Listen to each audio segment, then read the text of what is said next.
Monsieur Bedamou, bonjour. Vous avez prêté une partie de votre collection pour une exposition un petit peu exceptionnelle à Chinon.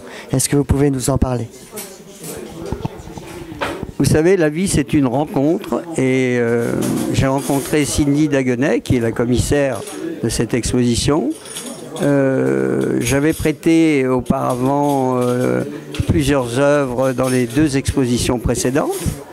Et je lui demande, cette année, qu'est-ce que tu fais? Qu'est-ce que tu vas faire? Qu'est-ce que tu vas présenter?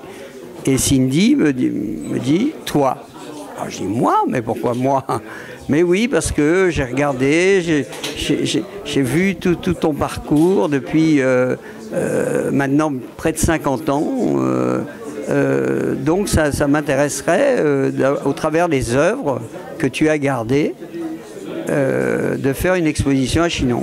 Je dis bon, bah pourquoi pas? Et elle me demande de me donner un titre. Et le titre, spontanément, je dis, ce sont les invendus. Mais les invendus, ça peut être aussi quelque chose de péjoratif.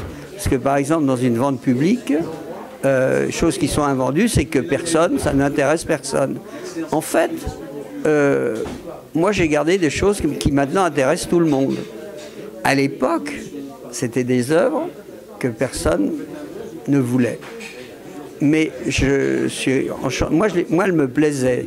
Si je les avais achetées, c'est parce qu'elles me plaisaient. Donc je les ai gardées jalousement jusqu'à aujourd'hui.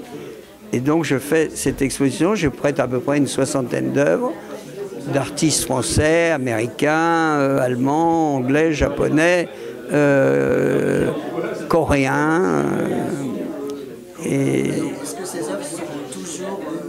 Est-ce qu'elles sont à vendre ou est-ce que ça restera pour toujours des invendus? Écoutez, non, ça ne peut pas rester pour toujours parce que j'ai 76 ans. Et donc, il y a bien un moment où elles seront à vendre, un jour ou l'autre. Donc, peut-être que ça sera de mon vivant, peut-être que ça sera après. Mais si vous voulez, c'est des œuvres qui sont vraiment, qui m'ont imprégné, qui m'ont fait découvrir l'art, qui m'ont stimulé toute ma vie. Donc, j'ai beaucoup de mal à m'en séparer. Je ne peux pas dire que je ne veux pas m'en séparer. Je souhaiterais ne pas avoir à m'en séparer. Voilà. Comment le choix s'est opéré? J'imagine que vous avez beaucoup plus que 60 œuvres. Pourquoi ces 60-là et pas d'autres? C'est un choix que nous avons fait avec Cindy. On a pris vraiment de toute époque, aussi bien des choses du 19e siècle que des œuvres très d'aujourd'hui même. Puisque j'ai même une œuvre de Marlène Moquet, que j'aime beaucoup, qui expose chez un de mes confrères. Je trouve une artiste fantastique, qui est très jeune. J'expose un artiste coréen, aussi très jeune, qui s'appelle Choi Chwang. Et voilà, ça s'arrête là, quoi.